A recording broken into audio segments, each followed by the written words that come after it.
नमस्कार दोस्तों, आज हम कुंडली के माध्यम से जानने का प्रयास करते हैं कि कैसे विवाह से भाग्योदय हो सकता है। यहाँ पे एक एग्जाम्पल के रूप में हमने एक कोरा चार्ट यहाँ पे लिया है, उसको एक्सप्लेन करने के लिए, और D9 का भी एक बनाया है हमने कि व्यक्ति का मैरिज होती है तो क्या उसके लिए लकी होगा या अनलकी होगा। तो ये अपने आप में एक प्रश्न रहता है लोगों का, इस तरह के क्वेश्चंस आते रहते हैं। तो आइए शुरू करते हैं। हम मैरिज की बात करें तो मैरिज जो है कुंडली में वुमेन के लिए जुपिटर जो है मैरिज के कारक होते हैं, बट हस्बैंड का कारक जो है एज पर नाड़ी एस्ट्रोलॉजी मार्स होते हैं। वीनस जो होते हैं मेन या मेल के लिए वाइफ के कारक होते हैं। तो तीन प्लैनेट्स बहुत इंपॉर्टेंट होते हैं, जुपिटर, वीनस और मार्स, और इन्हीं तीन की पोजीशन देखी जाती है D1 में, D9 में, और उसके आधार पर डिसाइड किया जाता है कि हाँ कैसे मैरिज का किस तरीके का जो है आने वाला आउटकम रहेगा। उसके अलावा कुछ लॉर्ड्स हैं, जैसे कुछ हाउसेस हैं, 7th हाउस है और 12th हाउस है, इनका भी काफ़ी इम्पोर्टेंस होता है। तो चलिए शुरू करते हैं। सबसे पहले शुरू करते हैं हम कि 7th लॉर्ड से जो है, अगर 7th हाउस का लॉर्ड ये जो है या 12th हाउस में चला जाए, ये काल पुरुष की कुंडली है, पहला मेष लग्न की कुंडली, यहाँ 7th हाउस के यहाँ शुक्र के हैं। शुक्र जो है नेचुरली मैरिज के कारक होते हैं, और ये अपने से छठे भाव में जाता है। अगर यहाँ पे बैठता है तो 12वां जो घर होता है वेट प्लेजर का भी होता है, विदेश का होता है। तो आज की डेट में इस भाव का काफ़ी इंपॉर्टेंस है, क्योंकि फॉरेन कंट्रीज से, फॉरेन से जुड़ा हुआ है। तो अगर यहाँ पे अफ्लिक्शन नहीं है और अच्छी डिग्निटी में 7th हाउस यहाँ का लॉर्ड यहाँ बैठा हुआ है, तो व्यक्ति जो मैरिज के बाद जो है निश्चित तौर पे स्पाउस की वजह से उसके मैरिज में अच्छे रिजल्ट देखने को मिलते हैं। विदेश जा सकता है, वहाँ से उसके कार्य का कुछ जुड़ा हो सकता है, फ्रिक्वेंट विजिट कर सकता है, वहाँ से उसको धन की प्राप्ति हो सकती है। तो एक तो ये हो गया। दूसरा जो है इसमें बिंदु है कि अगर 7th हाउस का लॉर्ड 11th में चला जाए, मतलब अपने से 5वें में जा रहा है। 11th हाउस जो होता है गेन का होता है, लाभ का होता है। 7th लॉर्ड यहाँ पे जाएगा तो कहीं ना कहीं जो है स्पाउस से व्यक्ति को लाभ होगा, मीन्स शादी के बाद उसको पति या पत्नी जो भी होगा उससे उसको लाभ होगा। अगर यहाँ पे दोनों का इंटरचेंज हो रहा है, या ये इसको देख रहा है, या यहाँ का स्वामी यहाँ होके बैठा हुआ है, इन स्थितियों में भी जो है व्यक्ति को, जातक को मैरिज के बाद में लाभ की प्राप्ति होना ये तय है। तीनों प्लैनेट्स का डिग्निटी हमने बताया कि जुपिटर की, वीनस की, मार्स की D1 या D9 दोनों में अच्छी होना चाहिए, नीच का नहीं होना चाहिए, अफ्लिक्टेड नहीं होना चाहिए, डिग्री वाइज भी ठीक रहना चाहिए। तो और उनके ऊपर कोई ऐसा पाप प्रभाव नहीं होना चाहिए। तो ये चीज़ भी देखना पड़ता है। जुपिटर की बात करें तो यहाँ पे 10 नंबर राशि में नीच के हो जाते हैं, वीनस यहाँ पे 6 नंबर में नीच के हो जाते हैं, मार्स यहाँ 4 नंबर में नीच के हो जाता है। तो नीच के नहीं होने चाहिए, अंदर इनके फलों में चेंजेस आ जाएंगे जो है। इसी तरीके से अब बात करते हैं D9 में हमने बताया जैसे चौथा और जो 10वां घर के स्वामी का संबंध अगर 2nd हाउस से 11th हाउस से होता है तो भी ये महिला की कुंडली में आफ्टर मैरिज बहुत अच्छा योग होता है, और इससे व्यक्ति का भाग्योदय, मतलब मैरिज के बाद जो है भाग्योदय कहीं ना कहीं होता है, ऐसा समझना चाहिए जो है। तो इसी तरीके से जो है D1 में के साथ साथ D9 में अगर 7th लॉर्ड अगर D9 में 11th में चला जाए तो यहाँ भी जो है एक अच्छा योग बनता है। D1 के अलावा D9 में भी ऐसा योग होता है।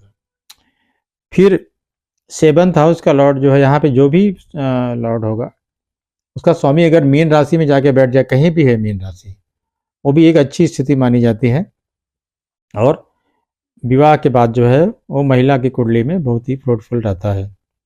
तो ये अपना हो गया जो है। उसके बाद जो है हम देखते हैं फीमेल चार्ट में अगर जुपिटर, वीनस, महिला का चार्ट मान लीजिए है, अगर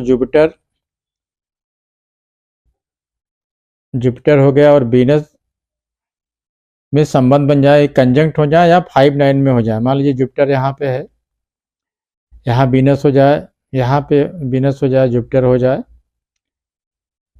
तो भी जो है 5-9 या कंजंक्शन, ये भी महिला जो होती है बहुत ही लकी सिद्ध होती है, जो भी पुरुष होते हैं उनके लिए। तो एक फार्मूला ये भी बनता है जो है। उसके अलावा 7th लॉर्ड जो है अगर 11th हाउस या सेकंड से संबंध बनाता है तो ये भी अच्छी स्थिति बनती है D9 में, इसका भी देखना चाहिए। 7th हाउस में अगर शनि का प्रभाव हो D9 में या D1 में, तो उसका जो हस्बैंड होगा वो मैच्योर्ड होगा और उसको एक गाइड करेगा, वो कहीं ना कहीं उसके लिए फ्रूटफुल होगा। इसी तरीके से अगर 7th हाउस के में जो है D1 में या D9 में गुरु हो, तो उनका जो हस्बैंड या जो भी स्पाउस होगा वो फ्रेंड या फिलोसफर या गाइड हो सकता है, मतलब कि वो मैच्योर्ड होगा, या मैच्योर्ड तो शनि से देखा जाएगा, बट वो जो है उनके लिए गुरु या गाइड के रूप में काम करेगा जो है।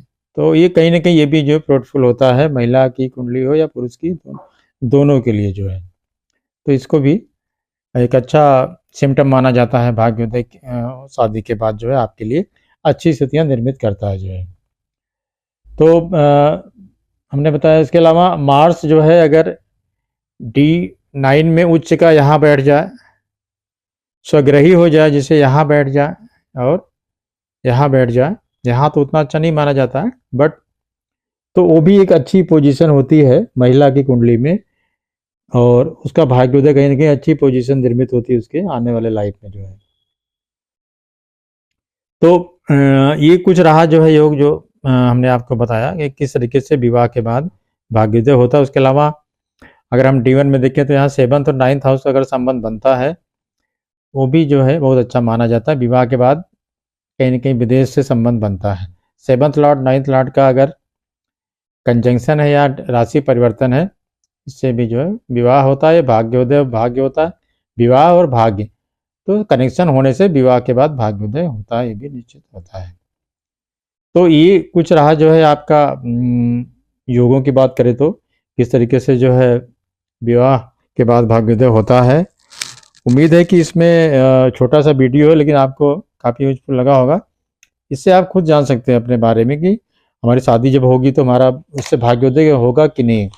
बहुत से लोग होते हैं कि बहुत मीडियोकर टाइप में शादियां रहती हैं, लेकिन मैरिज के बाद में 2 लोगों का भाग्य मिलता है तो काफ़ी डेवलपमेंट होता है, उनके प्रॉस्पेरिटी आती है।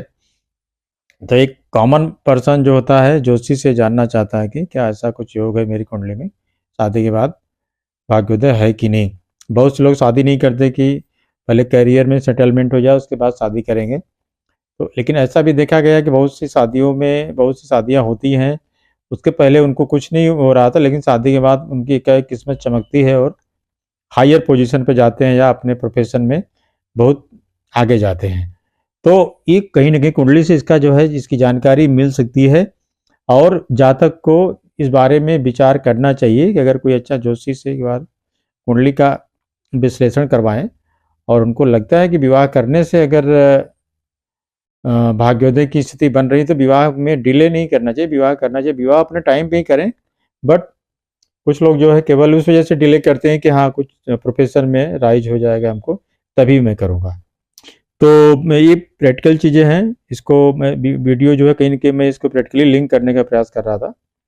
तो उम्मीद है कि आपको वीडियो अच्छा लगा होगा। वीडियो अगर आपको अच्छा लगा तो मेरे चैनल को लाइक करें और वीडियो को शेयर करें, और इसी के साथ बस आज का वीडियो यहीं पे ख़त्म होता है। सभी को बहुत बहुत धन्यवाद। नमस्कार।